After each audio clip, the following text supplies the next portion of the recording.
Did you know that on average, people with a mental health condition live 15 to 20 years less than the rest of the population?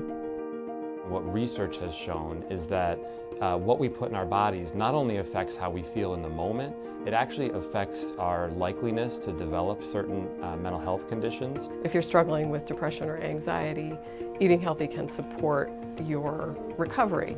And so even though you might know that eating healthy is important for you, sometimes knowledge is only a small piece of it. And so having supports around you that make the healthy choice the easy choice can make the difference. Individuals who experience a chronic mental health condition on average live 20 years less than individuals in the general population. There's a lot of factors that play into that, but what we now know is a lot of that has to do with nutrition. When you dig into the data around why are people essentially dying 20 years earlier, a lot of it has to do with medical conditions like diabetes, lung cancer, cardiovascular disease. All of these illnesses are directly connected to what we're putting into our bodies. I got diagnosed with diabetes about 8 years ago. I just took the medication that they told me to take, but I didn't find out how to take care of myself until when I went into the hospital.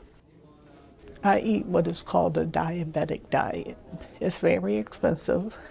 We depend on Gilead for a lot of things, and the meals especially are a big thing. Because for some of us, the meal that they have in the afternoon, that's the only meal we have. Spending money on a dietary program can assure healthy eating temporarily. Creating a nutritional system delivers sustainable health benefits over the long term.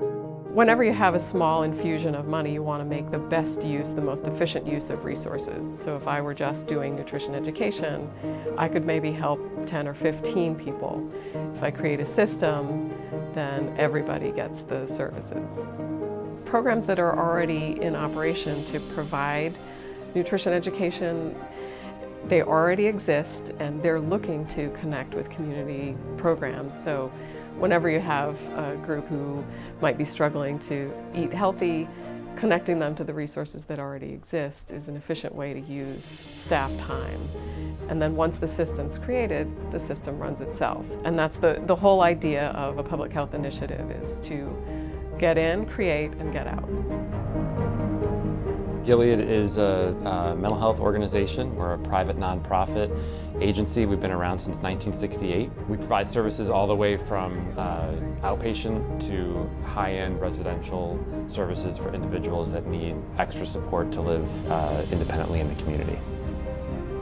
So our hope would be to invest this $20,000 through the Liberty Bank Foundation into a wellness initiative by bringing on a nutritionist to help us build a program from the ground up that we could provide education, resources, training, helping our clients to understand practically what it means to live a healthier lifestyle by focusing on nutrition and making good choices. We have a wellness initiative here at Gilead. We're excited about it. We're putting a lot of energy into it, but this is a game changer for us. This puts it over the top. We are not looking to do a one and done project. We want to build on something that Gilead is already doing and take it to levels that we can't take it without that support. The individuals we serve, they didn't put their hand up and say, hey, I'd really like to have schizophrenia. They didn't sign up for this, so to speak. And when you start thinking about, okay, you have a mental health condition, and guess what? You also have a higher likelihood to develop medical conditions that, oh, by the way, can reduce your lifespan by about 20 years. If we can make an impact on just that one piece, if we can help clients live longer, live healthier lives, there's nothing better that I could think to invest my time in. Gilead wants to use the Liberty Bank grant as seed money to create a nutritional program that will last.